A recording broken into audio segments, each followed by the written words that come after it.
केरळच्या वायनाडमधल्या भूस्खलनात मृतांचा आकडा 200 पार गेलाय. मदत आणि बचाव कार्य अजूनही सुरू असून अडकलेल्या लोकांना सुखरूप बाहेर काढण्यासाठी युद्ध पातळीवर प्रयत्न सुरू आहेत. यासाठी लष्करालाही पाचारण करण्यात आलंय. मात्र या बचाव कार्यादरम्यान काही फोटो व्हायरल झाले आहेत, ज्यात एक महिला एका निर्माणाधीन पुलावर उभी राहून या बचाव मोहिमेचं नेतृत्व करताना दिसते. ही महिला आहे मेजर सीता शेळके. हो, या मराठमोळ्या लष्करी अधिकाऱ्याच्या नेतृत्वातच घटनास्थळी चुरालमला ते मुंडक्कई दरम्यान बेली ब्रिज बांधण्यात आलाय.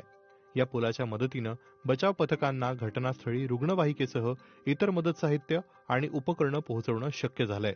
यामुळे बचाव कार्याला आता वेग आला आहे. त्यामुळे लष्करासोबतच मेजर सीता शेळके यांचंही सर्वत्र कौतुक होतंय.